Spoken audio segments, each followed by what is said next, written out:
এই যে দেখতে পাচ্ছ পদ্মা নদীর জলে ছোট ছোট বাচ্চাগুলো দেখো স্নান করছে। এ এক অসাধারণ দৃশ্য। তোরা কিসে পড়িস? তোরা পড়াশোনা করিস? কিসে পড়িস তুই?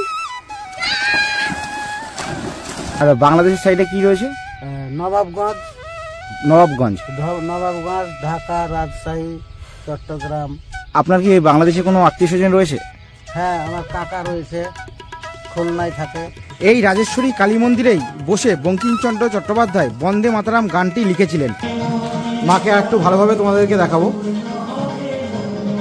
এটা হচ্ছে ডিম থালি, এখনো ডিমটা দেয়নি। লাল শাক রয়েছে, জালু ভাজা ছিল, কিছুটা আমি খেয়ে নিয়েছি, বেগুন ভাজা রয়েছে। প্রিয়াঙ্কা হোটেল রেস্টুরেন্ট কাম বার। এই হচ্ছে 112 নম্বর রুম। রুমটা এই মুহূর্তে কিছুটা অগোছালো অবস্থায় রয়েছে, তার কারণ হচ্ছে রুমটা আমাদের অলরেডি ইউজ করা হয়ে গেছে। দাদা বলছে এগুলো কি পদ্মার ইলিশ? এই ইলিশগুলো কি পদ্মার? হ্যালো বন্ধুরা, আর একটা নতুন ভিডিওতে তোমাদের সকলকে স্বাগত। এই মুহূর্তে যে নদীটা আপনারা ভিডিওতে দেখতে পাচ্ছেন এটা হচ্ছে পদ্মা নদী। আর এখন আমরা রয়েছি ভারতবর্ষের সাইডে মুর্শিদাবাদ জেলার লালগোলাতে, একেবারে শেষ প্রান্ত। ওপাশেই রয়েছে হচ্ছে বাংলাদেশের রাজশাহী, ঢাকা, সেটা হচ্ছে ও সাইডে রয়েছে। যাই হোক, এই ভিডিওতে আপনাদের পুরো লালগোলা টোটালটা ঘুরে দেখাবো। আর তার মধ্যে মাস্ট ভিজিট প্লেস হচ্ছে লালগোলাতে আসলে এই পদ্মা নদী। পুরো লালগোলাটা ঘুরে দেখাবো। তার সাথে লালগোলাতে এসে আমরা কোন হোটেলে থেকেছি, এখানে ঘুরতে গেলে টোটো ভাড়া কত পড়ে, বলতে গেলে একটা ভিডিওর মাধ্যমেই A to Z ডিটেলস আমি আপনাদের সামনে তুলে ধরার চেষ্টা করব। তাই চলুন বেশি কথা না বলে মূল যে ভিডিও সেটা তাহলে শুরু করা যাক।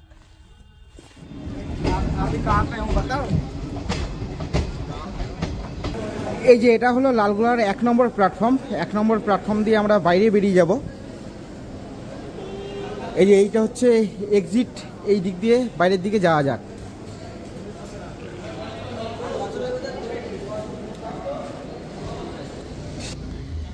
আর লালগোলা স্টেশন থেকে বাইরেই হচ্ছে কিন্তু টোটো স্ট্যান্ড রয়েছে। এখান থেকে আমরা টোটো ধরে চলে যাব লালগোলা যে বাস স্ট্যান্ড রয়েছে সেই বাস স্ট্যান্ডের কাছে, কারণ ওই বাস স্ট্যান্ডের কাছেই আমরা একটা হোটেল নেব। এখান থেকে টোটো করে বাস স্ট্যান্ড যেতে পার হেড ভাড়া 10 টাকা করে পড়বে। আর এই সাইডে পাশেই কিন্তু টিকিট কাউন্টারও রয়েছে। আপাতত তাহলে একেবারে টোটো করে যাই, একেবারে হোটেলের সামনে গিয়ে তোমাদের সাথে কথা হচ্ছে। এই দিকে কিন্তু হচ্ছে লালগোলার যে বাস স্ট্যান্ডটা সেটা এইদিকেই, এখান দিয়ে পাশেই। আর এই দিকে যদি সোজা তোমরা চলে যাও সেক্ষেত্রে এখান দিয়ে আগেও বললাম অ্যাপ্রক্সিমেটলি 3 কিলোমিটার দূরে বর্ডার রয়েছে। আর এই হচ্ছে প্রিয়াঙ্কা হোটেল, প্রিয়াঙ্কা। আর এই হচ্ছে মোটামুটি বাইরে থেকে হোটেলের লুক। এবার সরাসরি একেবারে আমরা ভেতরের দিকে চলে যাব। এখানে বাইরে ব্যানারের গায়েও লেখা আছে প্রিয়াঙ্কা হোটেল রেস্টুরেন্ট কাম বার। আর এই যে বার ফেসিলিটি যেটা আপনাদের, ওটা মানে রাত্রি কটা অবধি পাওয়া যায়? বার রাত্রি 11টা পর্যন্ত চলে। 11টা পর্যন্ত। আর বলছি এটা কি কাপেল ফ্রেন্ডলি? কাপেল অ্যালাউ নেই, তাই তো? মানে এক্সিট আর হচ্ছে ইনের টাইমটা কি রয়েছে? 11টা, সকাল 11টা থেকে পরের দিন সকাল 11টা। আপনাদের ফোন নম্বরটা? আমাদের নাম্বার হচ্ছে 8944881515। অনলাইনে কি বুকিং করা হয়? অনলাইনে বুকিং করা মানে স্পট এসে, তাই তো? স্পট এসে বুকিং করতে হয়। আমি যদিও বা লোকেশনটা বলেছি, আপনি আরেকবার বলে দেন লোকেশনটা কোথায়? লোকেশনটা এই তো লালগোলা নেতাজি মোড় বাস স্ট্যান্ডের একেবারে কাছে হোটেল প্রিয়াঙ্কা, তাই তো? প্রিয়াঙ্কা। এই হচ্ছে 112 নম্বর রুম। রুমটা এই মুহূর্তে কিছুটা অগোছালো অবস্থায় রয়েছে, তার কারণ হচ্ছে রুমটা আমাদের অলরেডি ইউজ করা হয়ে গেছে, সেক্ষেত্রে কিছুটা অগোছালো অবস্থায় রয়েছে। এই হচ্ছে বেড। আমরা এখানে 2 জন ছিলাম, তবে 3 জন যদি মেম্বার হয় এখানে হয়ে যাবে, অসুবিধা আশা করি হবে না। আমরা এখানে 2 জন ছিলাম। একটা এই যে 2টো বালিশ রয়েছে, আর একটা হচ্ছে তার সাথে কোল বালিশ বা 5 বালিশ রয়েছে। একটা ব্ল্যাঙ্কেট ওনারা প্রোভাইড করেছে। আর এই একটা সোফা রয়েছে, এই অল আউটটা ওনারাই প্রোভাইড করেছেন। তার সাথে টিভি রয়েছে। আর এই একটা টেবিল মতো রয়েছে যেখানে তোমরা খাওয়া দাওয়া সে টি থেকে আরম্ভ করে আদার্স কিছু হতে পারে, সেগুলো তোমরা নিজেদের মতো করতে পারো। এই একটা ছোট মতো মিরর রয়েছে। আর এই হচ্ছে টয়লেটের কন্ডিশন। এই যে টয়লেটের কন্ডিশন, একটা কোমোড রয়েছে, একটা বেসিন রয়েছে। এই সাবানটা ওনারা প্রোভাইড করেছে। আর এই যে টাওয়ালটা এটাও ওনারা প্রোভাইড করেছে। আর এখানে কল রয়েছে। এই যে কল রয়েছে তার মধ্যে এটা থেকে ঠান্ডা জল পড়ে, এটা থেকে গরম জল পড়ে। দেখতে পাচ্ছ এইটা হচ্ছে ওভারঅল টয়লেটের কন্ডিশন। এবার তোমাদের একবার ব্যালকনিটা দেখানো যাক।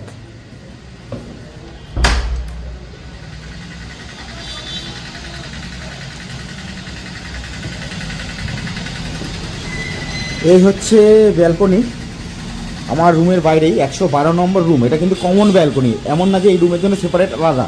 এদিক দিয়ে যদি দেখাই এটা কিন্তু একটা কমন স্পেস, কিন্তু যেহেতু 112 নম্বর রুম যে রুমে আমরা ছিলাম সেই রুমের একবারে বাইরেই, সেক্ষেত্রে আমাদের সুবিধাটা বেশি। একটা রুম থেকে বেরিয়ে এই ব্যালকনিটা তোমরা পেয়ে যাবে। এবার আমাদের সকালের জলখাবারটা সেরে নিতে হবে। এই যে এখানে আমরা দাঁড়িয়ে রয়েছি, একবার দেখিয়ে নিই লোকেশানটা। এই মোটা এই 3 মাথার মোড়ে আমরা দাঁড়িয়ে রয়েছি। আর এখানে আপাতত যে মিষ্টির দোকান রয়েছে, এই যে মিষ্টির দোকান থেকে একেবারে কচুরি খেয়ে নেব। কচুরি খেয়ে একেবারে লালগোলা ভ্রমণের উদ্দেশ্যে আমরা বেরিয়ে পড়বো। বর্ডার সাইডে যাব, যেদিকে পদ্মা নদী রয়েছে সেই সাইডেও যাব, সঙ্গে থাকুন।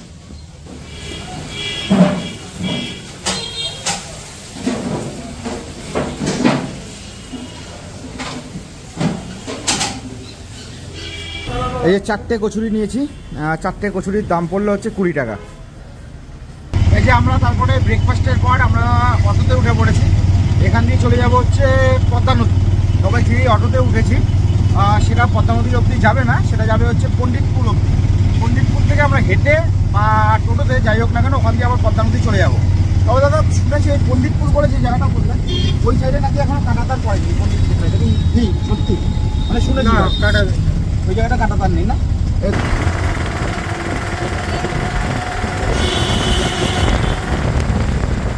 এই যে আমরা পদ্মা নদীর একেবারে সাইডে চলে এসেছি। আপাতত এই যে জমির মাঝখান দিয়েই রিভার সাইডে যাচ্ছি। ওই দিক দিয়ে ওই যে সোজা যে রাস্তাটা চলে গেছে, একবার জুম করে দেখাবো। ওই দিক দিয়েও সোজা যাওয়া যেত, তবে আমরা একেবারে জমির মাঝখানে চলে এসেছি। একেবারে জমিটা পার করলেই হচ্ছে পদ্মা নদী। এই পাশে দেখতে পাচ্ছ কুল গাছ, সব কিন্তু কুল গাছ রয়েছে। একবার দেখাবো জুম করে, অসাধারণ। যাই হোক, নদীর দিকে আমরা এগিয়ে যাব। বন্ধু লেবু বইতে বইতে হাঁপিয়ে গেছে। ধর ধর আরেকটু একটু তো নিয়ে যাবো। Last last last last last. কাকা এই যে কুলের যে বাগান, এটা কি তোমার? দাদা বলছি এই যে কুলগুলো চাষ হচ্ছে, এই কুলগুলোর নাম কি রয়েছে? এগুলো ভারত সুন্দরী, বল সুন্দরী আছে। আর এই চারা গাছগুলো কোথা থেকে নিয়ে এসেছিলে? চারা গাছ আছে মধ্যমগ্রাম, রানাঘাট। আচ্ছা, রানাঘাট মধ্যমগ্রাম ওই সাইড থেকে নিয়ে এসছো। বলছি এই সাইডেই তো হচ্ছে পদ্মা নদী। আর কি মানে ও পাশে যেটা রয়েছে ওটা বাংলাদেশ নাকি? বাংলাদেশ। আর এখানে এমনি তারকাটা কোথায় রয়েছে? এখানে বর্ডার সাইড তারকাটা কোথায় রয়েছে? এখানে নেই। এখানে নাই, ওই সাইডে তারানগরের দিকে। মানে এখান থেকে অনেক দূর? হ্যাঁ, এখান থেকে 5 কিলোমিটার। 5 কিলোমিটার হবে, ঠিক আছে। এই যে দেখতে পাচ্ছ পদ্মা নদীর জলে ছোট ছোট বাচ্চাগুলো দেখো স্নান করছে। এ এক অসাধারণ দৃশ্য।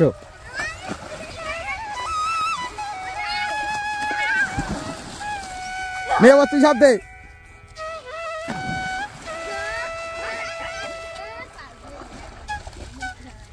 নে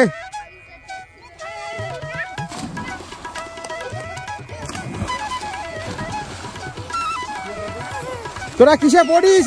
তোরা পড়াশোনা করিস? কিসে পড়িস তুই? থ্রিতে পড়িস? তুই কিসে পড়িস?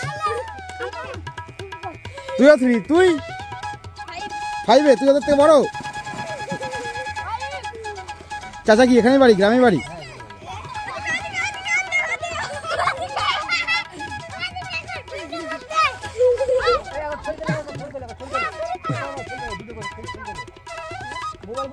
নে আর একটা সবাই একসাথে।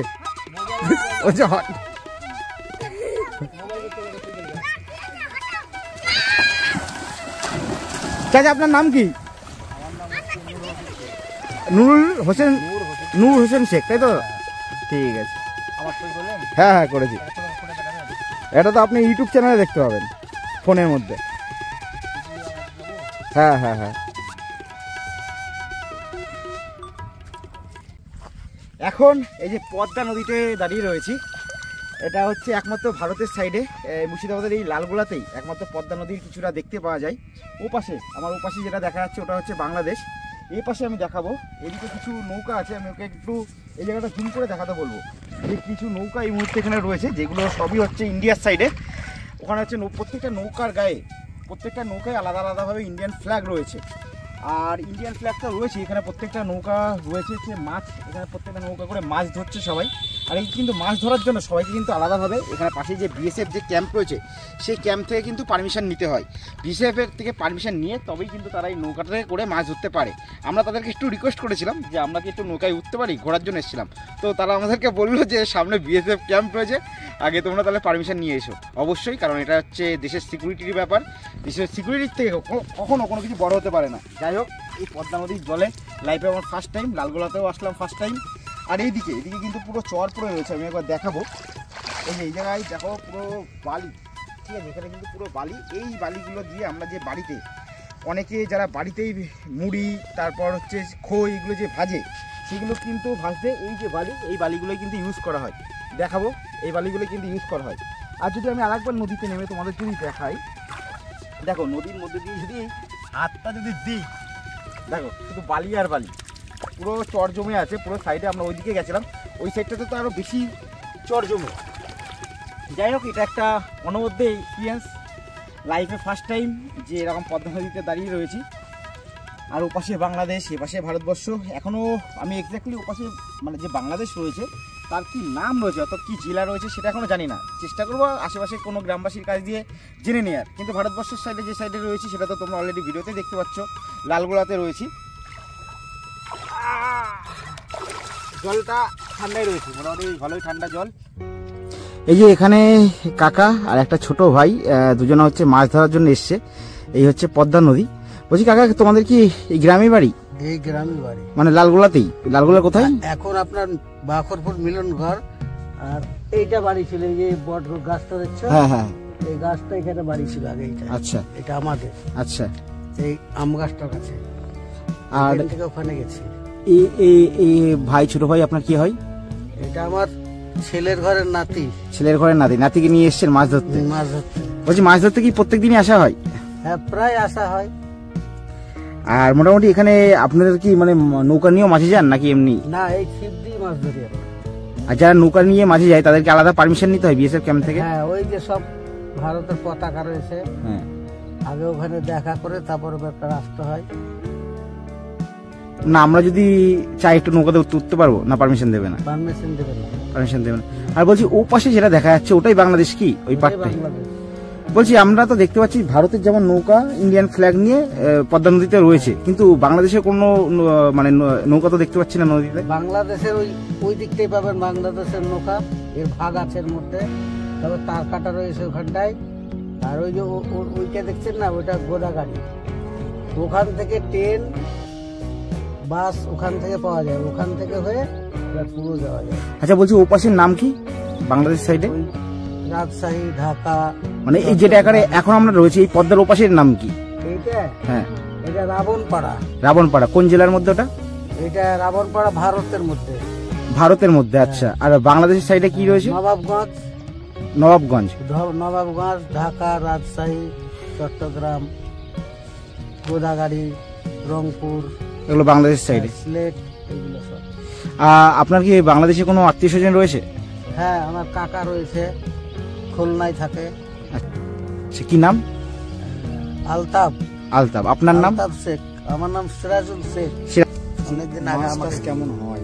হয়, ভালোই হয়। এই জায়গাটাতে, এই সোজাটাতে আগের বছরে আমার ধরো আমার দাদার ঘরের ছেলে, ও পেয়েছিল একটা চিতল মাছ। চিতল মাছ পেয়েছিল, একটা পেয়েছিল 10.5 কিলো একদিনই। এই পাশাপাশি ধরছি, ধরুন একজন 10.5 কিলোটা মারলো, একটা ছেড়ে চলে গেল, তারপর আবার একটা 6.5 কিলো, আবার একটা 7 কিলো, এরকম। আর হচ্ছে যে ইলিশ মাছের ব্যাপারটা যদি একটু বলেন। ইলিশ মাছ হয়। ইলিশ মাছ আপনার এই বর্ষার সময় ভালো হয় অনেক। একটা মাছের দামে ধরো 6,000 টাকা, বড় বড় মাছ হয়। কত কিলো হবে মোটামুটি? প্রায় 3 কিলো। আপনার তো মনে হয় পাড়ে তো ইলিশ মাছ পান না? পারও ইলিশ মাছ হয়, সেসব যখন জাল ধরে তখন পার এটা থাকে না, পার চলে ওই দিকে। আর ইলিশ মাছটাতে অ্যাকচুয়ালি কি হয়, ও তো সুতের বেগে চলে, সুতটা এদিকে যায় তো, ও ওদিক থেকে এদিকে এদিকে তো বাংলাদেশের ইটা আছে। আপনি রিসেন্টলি কখনো ইলিশ মাছ ধরেছেন? মানে হ্যাঁ, আমি নিজেও ধরেছি ইলিশ মাছ ওই জাল। এই বছর পেয়েছেন? না, এই বছর এখন আর আমি ধরি না। ও আচ্ছা। আর ছিপের নেশা আছে, আমরা ছিপ আজকে নিয়েছি না তো হুইল দিয়ে মাছ ধরি। দেখো অসাধারণ লাগছে। সবচেয়ে এখানে ভালো দৃশ্য হচ্ছে যেহেতু ভারতের পতাকাটা এইভাবে উড়ছে, এই দৃশ্যটা কিন্তু সবচেয়ে বেশি সুন্দর লাগছে। চাইবো আমাদের ভারতবর্ষের পতাকা, সেই পতাকাটা যেমন সারা জীবন এরকমভাবে ওপরে উঠতে থাকুক। এই যে এখানে যে পদ্মা নদী রয়েছে তার পাশ দিয়ে এই ওপরে উঠে এসে যে রাস্তাটা চলে গেছে, এই রাস্তাটা সোজা কিন্তু বিএসএফ ক্যাম্পের দিকে চলে গেছে। আর এখানে যে বাড়িঘরগুলো রয়েছে সেইগুলো একটু অন্যভাবে বানানো, তার জন্য ভাবলাম আপনাদের সাথে শেয়ার করি। দেখুন যে বাড়িগুলো রয়েছে, এই যে ভিত কিন্তু বাড়ির ভিত কিন্তু অনেক নিচে, ওপরে এইটুকু দেখা যাচ্ছে। বাড়িতে বা ঘরের মধ্যে ঢোকার জন্য, প্রবেশ করার জন্য কিন্তু অনেকটা নিচে গিয়ে তারপরে ঘরের মধ্যে প্রবেশ করতে হবে। এখানে প্রত্যেকটা ঘর কিন্তু সেই একইভাবে বানানো, দেখালেই আপনারা বুঝতে পারবেন। এই যে প্রত্যেকটা ঘর, এখানে যেই ঘরগুলো আছে এখানেও দেখুন সে নিচে নেমে যেতে হবে, নিচে নেমে গিয়ে তারপর ঘরের মধ্যে প্রবেশ করতে হবে। তাহলে পদ্মা নদী আমাদের টোটালটা তোমাদেরকে দেখানোর চেষ্টা করলাম। আর তারপরে আবার সেই পল্লীপুরে যেখানে নেমেছিলাম সেখানে আবার চলে আসি। সেখান দিয়ে এসে আবার অটোতে উঠে পড়েছি।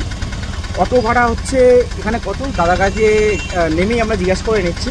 এখন নামবো হচ্ছে পাহাড়পুরে নেমে তারপরে পাশেই রয়েছে রাজবাড়ি, সেই রাজবাড়িটা তোমাদেরকে দেখাবো। এখন রাজবাড়ির একেবারে কাছে রয়েছি, এইদিকেই আমাদের কিছুটা এগিয়ে গেলে রাজবাড়ি পড়বে। তার আগে দুপুরের যে খাওয়া দাওয়া সেটা আমরা সেরে নেবো। এই যে হোটেলের নাম হচ্ছে হোটেল রানা, এই লেখাও আছে দেবকুমার বারিক, ব্যাকেটে দেবু। একেবারে হোটেলের ভেতরে আমরা সরাসরি ঢুকবো, কি খাবার অ্যাভেলেবেল রয়েছে সেটা জেনে নেবো, তার সাথে ভাতটা খেয়ে নেবো। এই হচ্ছে হোটেলের ভেতরের সাইডটা হচ্ছে এই যে হোটেলের ভেতরটা। দাদা বলছি একটু বাইরে আসবেন। এই দাদাই হচ্ছে হোটেলের মালিক। দাদা বলছি এখানে কি কি থালি পাওয়া যাবে? ভেজ থালি পাওয়া যাবে, চিকেন থালি, ফিশ থালি আর এগ থালি। দাম কি রয়েছে? সবজি ভাত আছে 40 টাকা, আর চিকেন ভাত আছে 65 টাকা, আর মাছ ভাত আছে 70 টাকা, পরের ভাত 5 টাকা। আর ডিম ভাত আপনার যদি ডিমের কারি হয় তাহলে 60 টাকা, আর যদি অমলেট দিয়ে নেই হলে 55 টাকা। 55 টাকা, তাই তো? পরের ভাত 5 টাকা। তাই তো। এখান দিয়ে রাজবাড়িটা কত দূর? হাফ কিলোমিটার হবে এখান থেকে, 500 মিটার মতো। 500 মিটার মতো, 500 মিটার মানে বেশি হয়ে যাবে। আচ্ছা, যদি রাজবাড়িতে ঘুরতে আসে, আপনার যদি হোটেলে কেউ খেতে আসে, তাহলে কিভাবে বুঝবে আপনার হোটেলটা কোথায়? কিভাবে? আমার হোটেলে আপনি যদি অ্যাপে যদি ইয়ে করেন, ম্যাপে দেখতে পাবেন। একবার নামটা বলে দেন আপনার। আমার নাম হচ্ছে দেবকুমার বাড়ি, ডাক নাম হচ্ছে দেবু। হোটেলের নাম হোটেল রানা। হোটেল রানা, তাই তো? গুগলে পেয়ে যাবে। গুগলে পেয়ে যাবে। ঠিক আছে দাদা। এই যে অপোজিট সাইডে আমার বন্ধু বসে আছে, ও লাঞ্চ করছে। আর আমাদের এই যে এটা হচ্ছে ডিম থালি, এখনও ডিমটা দেয়নি। লাল শাক রয়েছে, আলু ভাজা ছিল কিছুটা, আমি খেয়ে নিয়েছি। বেগুন ভাজা রয়েছে, একটা কিসুর একটা, এটা কিসের তরকারি? গাজর দিয়ে, পেঁপো দিয়ে, না গাজর দিয়ে, লাউ দিয়ে, গাজর দিয়ে লাউ দিয়ে একটা তরকারি রয়েছে। এই ভাত, এই হচ্ছে একটা পেঁয়াজ রয়েছে, আর তার সাথে রয়েছে চাটনি। এই যে সোজা হাঁটা পথে কিছুটা চলে আসলাম, তারপরে আমরা রাজবাড়ির গেটের সামনে চলে এসেছি। এই যে এই সাইডে রয়েছে হচ্ছে রাজবাড়ির গেট, এটা হচ্ছে প্রবেশদ্বার। এই যে রাজবাড়ির পুরো গেট দিয়ে আপাতত এই রাজবাড়ির ভেতরের দিকটাই প্রবেশ করলাম। রাজবাড়ির গেট দিয়ে ভেতরে ঢুকেই সবার প্রথমে তোমরা একটা হচ্ছে কুয়ো দেখতে পাবে, আর এই সাইডে হচ্ছে একটা মন্দির রয়েছে। তারপর আমরা কুয়ো আর মন্দিরটা দেখিয়ে নিই, তারপর আমরা সামনের দিকে চলে যাবো। ভাই কি তোদের এখানেই বাড়ি? তো কোন ক্লাসে পড়িস? আমি 6 এ। আর তুই? 9।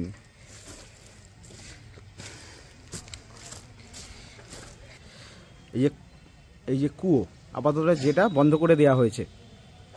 এবার যে মন্দিরের ভেতরটা একটু দেখিয়ে আনি।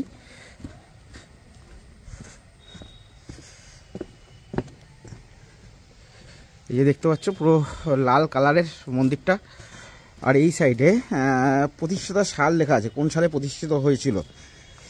এই প্রতিষ্ঠা 22শে জ্যৈষ্ঠ সন 1331 সাল।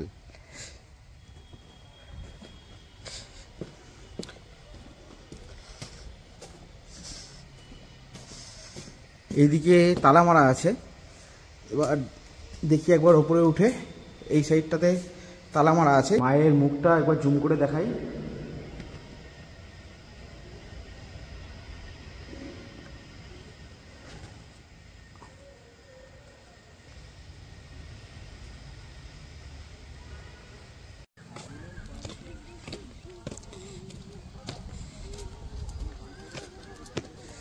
কাকি আপনাদের কি এখানেই বাড়ি? না না, ঘুরতে এসছেন? কোথা থেকে এসছেন? আমরা ঘুরতে এসেছি বলতে আমাদের আদি বাড়ি এখানে আচ্ছা। লাউলাতেই। মানে আমার ঠাকুরদা আবার চলে গেছিলাম অন্য জায়গায়, কালনাঘাট নৃসিংহপুরে। আচ্ছা আমরা আসলেই এখানে আসি মন্দিরে পুজো দিতে। আচ্ছা। আর বলছি এইখানে এই জেলের ব্যাপারটা কি আছে? মুক্ত জেল? মুক্ত জেল মানে যাদের ধরেন 25 বছর জেল খাটা হয়ে গেছে লাস্ট জীবনে, তাদের এই শুধরানোর জন্য বা কোনো কাজ করে যাতে খেতে পারে, কাজ ফাজ শেখানো হয়। আচ্ছা। আর একটা জিনিস শুনলাম যে মানে যদি কেউ ভালোভাবে সাজা কাটে তাহলে ছাড়ার আগে এখানে পাঠানো হয়, তাই তো? এখানে মুক্ত জেল মানে কি, এখানে কোনো বন্দী নেই। এরা আমাদের বাড়ি এখানে ছিল, আমরা কামলাঘাট চলে গিয়েছিলাম। তাই এখন আমার ভাগ্নের বাড়ি আছে, ননদের বাড়ি, তাই বেড়াতে এসেছি। বেড়াতে এসেছেন, ঘুরতে ভালো লেগেছিল? ভাসুর দেওয়ারের কি কি দেখলেন? কলকলি দেখলাম, তারপরে এই মুক্ত জেল দেখলাম, তারপরে ঠাকুর বাড়ি রাজবাড়ি দেখলাম, কালী মন্দির। তো এখন কি কালনা থেকে এসেছিলেন? না, এখন আমি বনগা থেকে এসেছি। বনগাতে? বনগার কোথায়? বনগায় সাগাপাড়া, ঢাকাপাড়া, বাটার মোড়, সিন্দানি? হ্যাঁ, সিন্দানি। মানে ওই বনগা চাকদার? হ্যাঁ হ্যাঁ হ্যাঁ, ওই রোডে। ঠিক আছে, আমাদের রানাঘাটে বাড়ি। ঠিক আছে, হ্যাঁ চিনি ওইদিকে। সিন্দানিতে আমাদের আত্মীয় আছে। আমাদের রানাঘাটে সবই বাজার ঘাট করে। আমাদের অনুষ্ঠান ছিল তাই এসেছি। ঠিক আছে, ঠিক আছে। আর এখানে লোকাল একজন দাদাকে পেয়ে গেছি। আচ্ছা দাদা, বলছি তোমার পেছনে যেই হচ্ছে পুরনো ধ্বংসাবশেষ দেখতে পাচ্ছি একটা বিল্ডিং এর, এটা কি রয়েছে? এটা বর্তমানে গেস্ট হাউস বলছে, এখানে রানীমহল ছিল, রানী থাকতেন এখানে রানীমা থাকতো, তাই তো? হ্যাঁ। আর বলছি এই রাজবাড়িটা মোটামুটি কত বছরের পুরনো জানেন কিছু? 200 বছর। 200 বছরের পুরনো, তাই তো? এইখানে ওই লালগোলাতে রাজবাড়ি ছাড়া আর কি দেখার জায়গা আছে? এইখানে এই কটা মন্দির আছে, সামনে রাম মন্দির আছে, ওদিকে পদ্মা আছে। হ্যাঁ, বাংলাদেশ ভারতের যে রাম মন্দিরটা এখান থেকে কত দূর? এই সামনেই, সামনে পাশে, তাই তো? ওটা কি রাজবাড়ির অংশ? হ্যাঁ, এই পুরোটাই রাজবাড়ির অংশ। বর্তমানে এখন এটা মুক্তকার সংশোধনাগারে আছে। মুক্ত জেল সংশোধনাগার, তাই তো? মুক্ত জেল সংশোধনাগারে আছে। এটা জেল ডিপার্টমেন্ট পশ্চিমবঙ্গ সরকারকে দেওয়া আছে। ঠিক আছে দাদা, আপনার কি এখানেই বাড়ি? হ্যাঁ। আপনার নাম? আমার নাম সুবীর দাস। সুবীর দাস। আর রাজবাড়ির ভেতরে একটা মন্দিরও রয়েছে, যে বাইরে থেকে লেখা আছে চৈতন্যময়ী রাজেশ্বরী মা কালী মায়ের মন্দির। একবারে আমরা মন্দিরের ভেতরের দিকে প্রবেশ করব। এটা কিন্তু টোটাল মন্দির এরিয়ার বাইরেটা। বাইরেটা যদি আরেকবার ভালোভাবে দেখাই তাহলে কিছুটা এরকম। এবার একবারে সরাসরি মায়ের মন্দিরের ভেতরে প্রবেশ করব।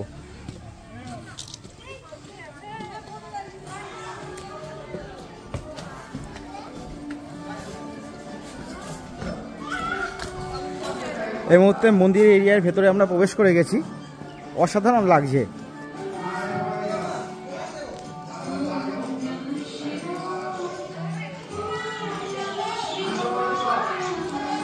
দেখতে পাচ্ছ এখানে কিন্তু পরপর হচ্ছে এক একটা করে শিবলিঙ্গ কিন্তু এরকমভাবে পরপর রয়েছে।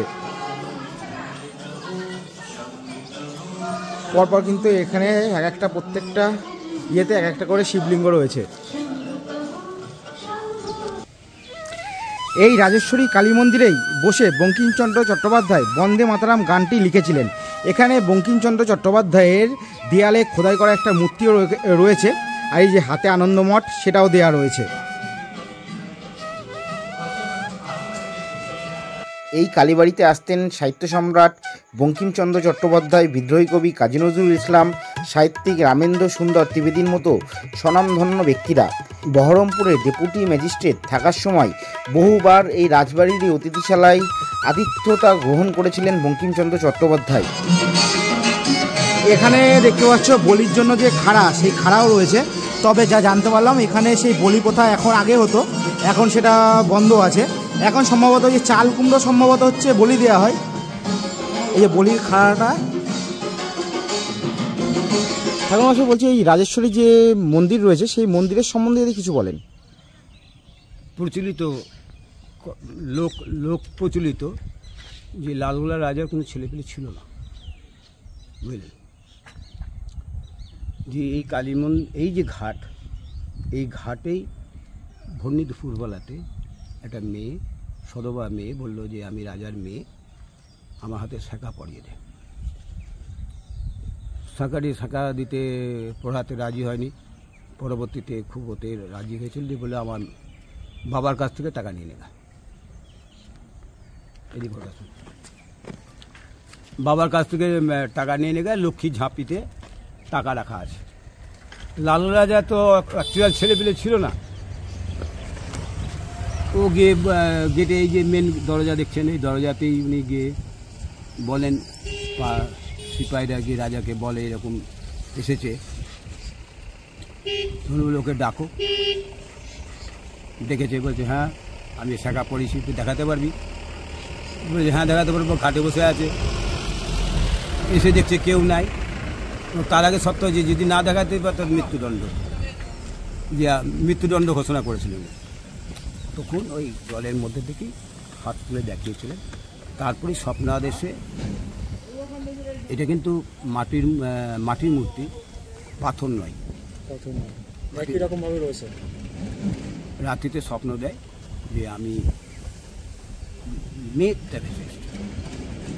কোথা থেকে এসছে মতভেদ আছে, কেউ বলে বর্ধমান মুড়িগ্রাম থেকে এসছে, কেউ বলে বাংলাদেশ থেকে ভেসে এসছে। কোনটা ঠিক সেটা বলা খুব মুশকিল, কিন্তু মেঘটা পাওয়া গেছে।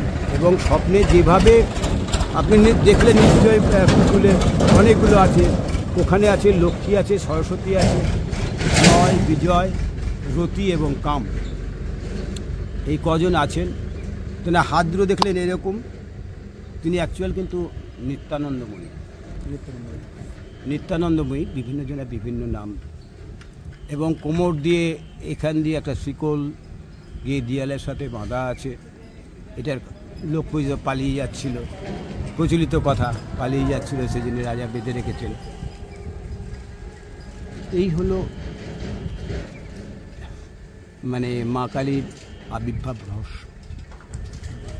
এগুলো মা কালীর লোক পরিচিত রহস্য।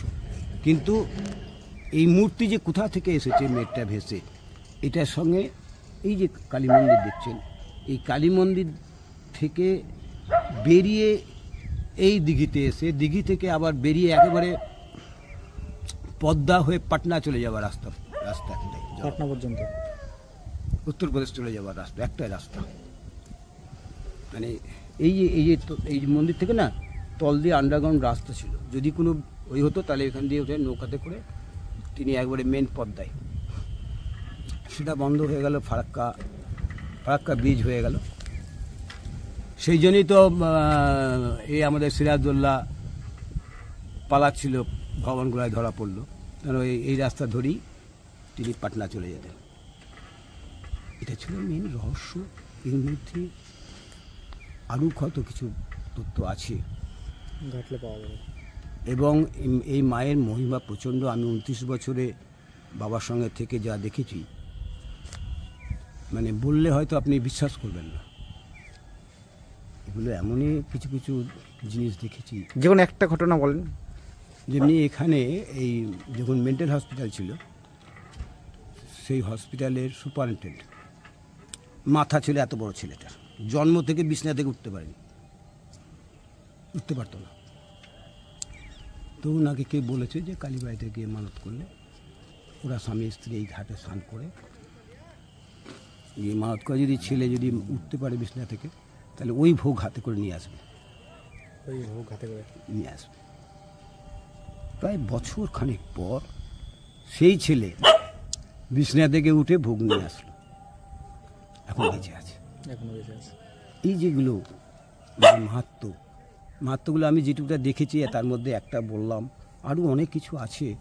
সেগুলো বলবেন যে বিজ্ঞান পারেনি, এগুলো কি বিশ্বাসে হয়? সম্ভব না।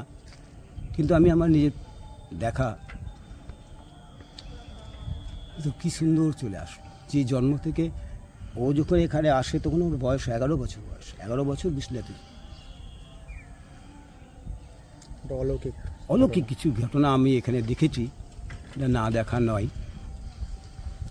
তো আরও আছে, অনেক টাইম লেগে যাবে, অনেক 30 বছরের একটা যখন এই বাবা কালী মন্দির ঢুকে তখন আমার 9 বছর বয়স।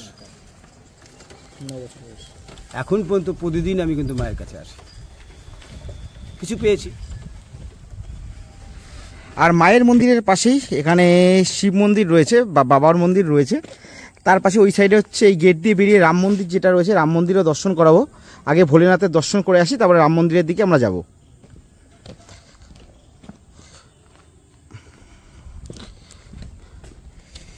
দেখতেই পাচ্ছ মন্দিরের যে যথেষ্ট পুরনো, সেটাই যে গম্বুজ, সেই গম্বুজগুলো কিন্তু যথেষ্ট মোটা, আর দেখেও বোঝা যাচ্ছে মন্দিরটা যথেষ্ট পুরনো।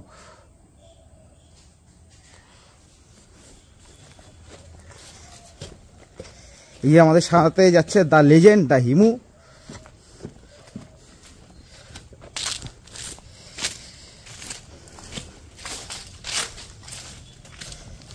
মন্দিরে কোন দিক দিয়ে প্রবেশ করতে হয়, ভেতরে ঢুকার গেট খুঁজে পাচ্ছি না।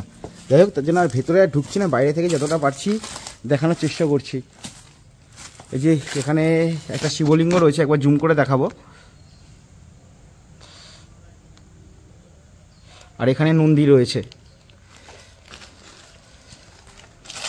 এবার ভোলেনাথের মন্দিরের পেছনের দিকটা আমরা চলে এসেছি। মন্দিরের পেছনে কিন্তু আরেকটা মন্দির রয়েছে, একবার ভেতরে ঢুকবো।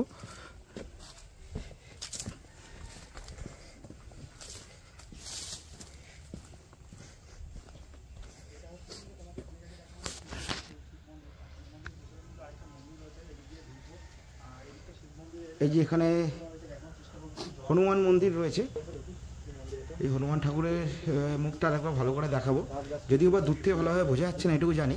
আর যদি ভোলেনাথের মন্দিরের পেছনটা যদি আরেকবার দেখাই ভালো করে, এই যে এটা কিন্তু ভোলেনাথের মন্দিরের পেছনটা।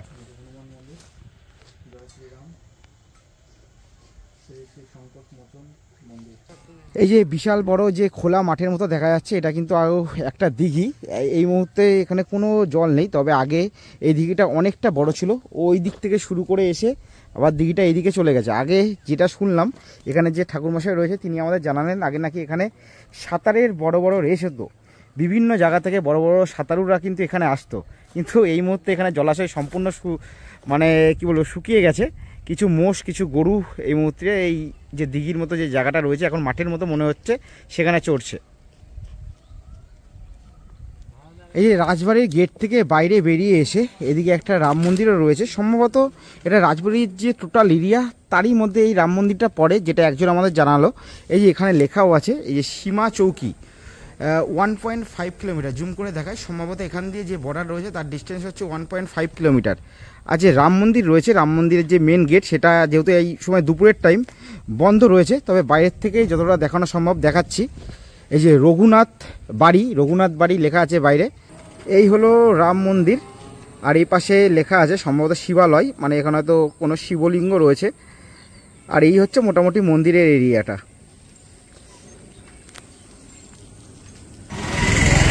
এখানে এই মুহূর্তে লালগোলার যে বাস স্ট্যান্ড রয়েছে তার সামনে যে বাজার রয়েছে, একেবারে সন্ধ্যেবেলায় সেই বাজারে রয়েছি। এখানে পরপর কিন্তু মাছের দোকানগুলো রয়েছে, যেখানে সবকটাই কিন্তু ম্যাক্সিমাম, সবকটা বলবো না, ম্যাক্সিমাম সব মাছই কিন্তু পাশে যে পদ্মা নদী রয়েছে সেখান থেকে ধরে আনা হয়েছে। এখান দিয়ে দু একটা যে দোকানে একটু জিজ্ঞেস করে নেবো যে ইলিশ মাছ বা আদার্স যে মাছগুলো রয়েছে তার এখানে কীরকম কী দাম রয়েছে। এখানে দেখতে পাচ্ছ অলরেডি ইলিশ মাছ রয়েছে, ভিডিওর মধ্যে আমি একবার জুম করে দেখাবো। দাদা বলছি এগুলো কি পদ্মার ইলিশ? এই ইলিশগুলো কি পদ্মার? এই সামনে যে বড়গুলো,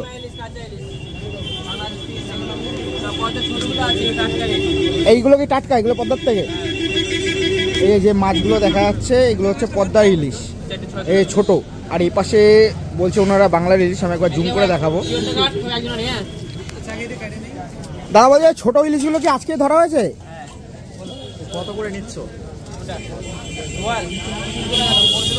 দেখতে পাচ্ছ এখানে যে ছোট ইলিশগুলো, সেগুলো হচ্ছে আজকেই হচ্ছে তোলা হয়েছে। এই যে এখানে ইলিশগুলো, এগুলো ছোট। আর এইখানে যে ইলিশগুলো রয়েছে এগুলোও টাটকা ইলিশ, এখান দিয়ে জুম করে দেখাবো। দেখছো মাছের দোকানে এখানে কিন্তু রীতিমতো প্রচুর ভিড় রয়েছে।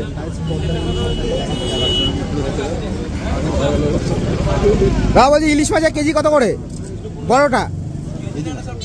হ্যাঁ কত? কিরাই? আচ্ছা আচ্ছা, ওখানে যে দুটো ইলিশ রয়েছে দাম কত?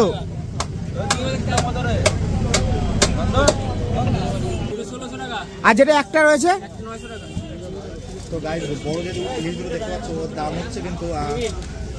এই এখানে যে দুটো ইলিশ একটা থালার মধ্যে দেখতে পাচ্ছ, এখানে থালি সিস্টেমে, অর্থাৎ প্রত্যেকটা থালি ধরে তোমাকে নিতে হবে আলাদা আলাদাভাবে। সেক্ষেত্রে যদি এই যে থালায় এখানে দুটো ইলিশ রয়েছে সেটা যদি তোমরা নাও সেটা পড়বে হচ্ছে 1600 টাকা। আর যেখানে একটা সিঙ্গেল ইলিশ রয়েছে, এখানে একটা সিঙ্গেল ইলিশ রয়েছে, এটার দাম হচ্ছে 900 টাকা। তারপর যেটা সিঙ্গেল ইলিশ রয়েছে ওজন মোটামুটি কতটা হবে? 700-800 গ্রাম হবে, তাই তো?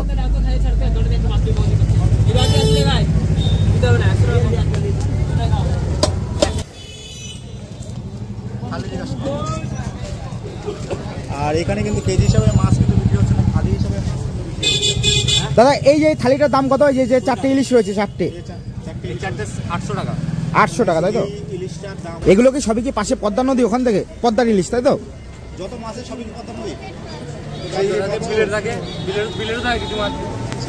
তাহলে তোমাদের যতটা পারলাম এখানে যে মাছ ভাজা রয়েছে সেটা তোমাদের আমি দেখানোর একটা চেষ্টা করলাম।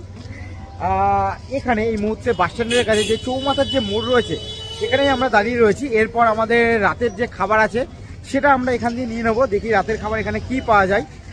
সত্যি বলতে কি লালগোলাতে যদি আমি বলে থাকি তাহলে আমার পুরো হোল লাইফে লালগোলাতে এটা আমার ফার্স্ট টাইম আসা। এর আগে আমি মুর্শিদাবাদ কয়েকবার এসেছি, কিন্তু মুর্শিদাবাদ এড়িয়ে এই পাশে এই প্রথম আসা। এবার দেখা যাক, এখানে আমার পেছনে তোমরা দেখতে পাচ্ছ পুরো মার্কেট রয়েছে, এই পাশে ফলের দোকানও রয়েছে। তাহলে এবার বাড়ি ফেরার পালা। এখন আবার লালগোলা স্টেশনে দাঁড়িয়ে রয়েছি 2 নম্বর প্ল্যাটফর্মে। এখন হাজারদুয়ারি এক্সপ্রেস করে যাব, 4:50 লালগোলা থেকে ট্রেনটা ছেড়ে যাবে। আর কলকাতা স্টেশনে পৌঁছানোর টাইম হচ্ছে রাত্রি 9:25। তবে আমরা যেহেতু রানাঘাটে যাব, রানাঘাট অবধি এই হাজারদুয়ারি এক্সপ্রেস করে লালগোলা থেকে রানাঘাট অবধি ভাড়া আমাদের 70 টাকা পড়েছে। যেহেতু লালগোলা থেকে ট্রেন ছাড়ছে তার জন্য ট্রেনের মধ্যে আমরা উইন্ডো সিটও পেয়ে গেছি। তার সিটটা ভিডিওটা লম্বা করবো না বলে সিটটা দেখালাম না।